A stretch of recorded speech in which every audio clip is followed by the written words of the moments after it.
C1. You are listening at FameTV.info. The candle flame flickered, and the large red lantern illuminated the area in front of the Yixian entrance in red. Gu Yingyun sat alone in front of the window and looked into the distance. In her eyes, the deep palace courtyard, the deep tiled walls, all of this looked desolate to her. Gu Yingyun lifted his hand and touched his stomach. This was her second child. The imperial physician had said that her body was weak.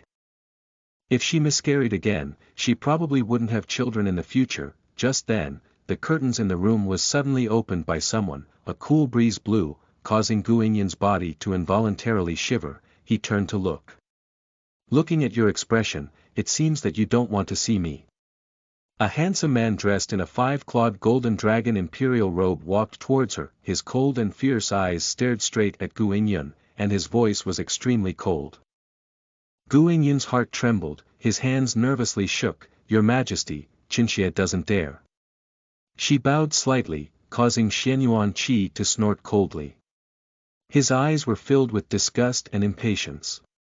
Your Majesty, would you like some tea? Gu Yingyun did not dare to go up, and could only ask. Xianyuan Qi narrowed her cold eyes, and said coldly. Isn't this what you wanted? Hearing that, Gu Yingyun's hand that was pouring tea paused, his body stiffened, and then he pretended to be calm. This concubine doesn't know what the emperor is talking about. You wouldn't know. Xianyuan Qi took a step forward, and looked down at her condescendingly. What are you pretending for in front of me? Qinxie really doesn't know.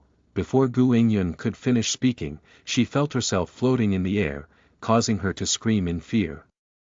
Her arms quickly wrapped around Xianyuan Qi's neck. She was extremely terrified. Your Majesty, what do you want to do, Your Majesty? Gu Yingyun saw a hint of scarlet in his eyes. Xianyuan Qi's lips curled up in a mocking arc. What? What do you think? No, Your Majesty, no.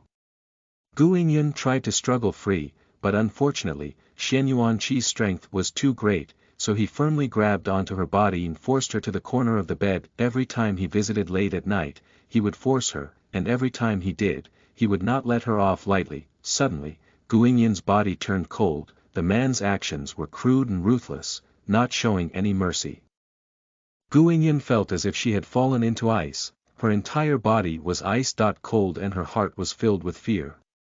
In the past, when he had humiliated her, she had acknowledged him, but now, she could not. Gu Yingyun, don't look so pitiful. Back then, when you harmed Shu'er by killing her, why didn't I see your pity? Xianyuan Qi's gaze was ruthless and his voice was sinister. Gu Yingyun hurriedly shook her head, her voice was choked with sobs and she said in a sobbing tone, I did not. You are not qualified to defend yourself, Gu Yingyun.